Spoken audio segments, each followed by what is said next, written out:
PM awaits Sue Gray report as Tory MP claims Met is abusing power.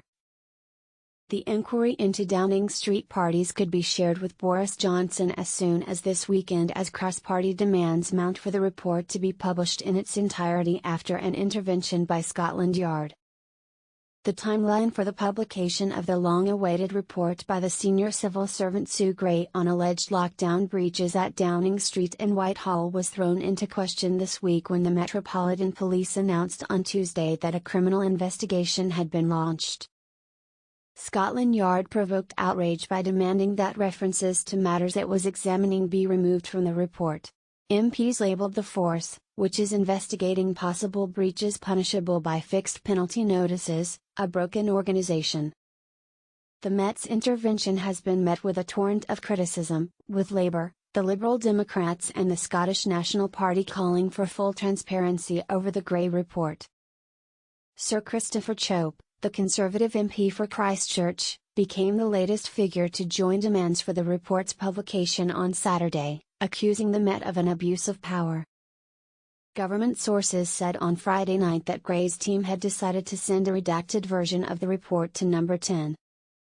There were also new claims late on Friday that the Prime Minister's wife, Carrie Johnson, allegedly sent messages to Number 10 staff offering to bring a cake to a June 2020 gathering.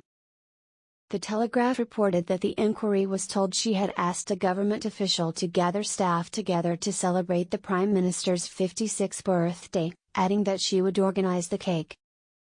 Chope told BBC Radio 4's Today programme on Saturday, "I don't think it's any of their business. This is a Cabinet Office inquiry and the findings have been concluded, and they've been shared, I don't know why, with the Metropolitan Police." Now the Metropolitan Police seem to be interfering both in the content of the report and trying to prevent it being published in an unredacted form. He said it would have been different if criminal charges had been imminent, in which case the matter would have been sub judice and barred from discussion in the Commons. Under the rules of law which apply in our country, this is not sub judice, that's why I think this is an abuse of power by the Metropolitan Police, he said. Adam Holloway, the Tory MP for Gravesend, also called for Gray's report to be published in its entirety. "The fact is we're not getting a full and rounded view from what we're getting from the media, and that's why I, and probably Boris too, would like to see the whole of Sue Gray's report, and as soon as possible, so we can end this madness," he said.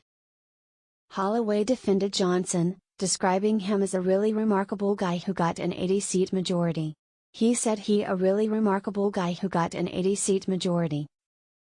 Commander Catherine Roper, the head of the Met's Central Specialist Crime Command, said the timing of the document's release was up to the Cabinet Office.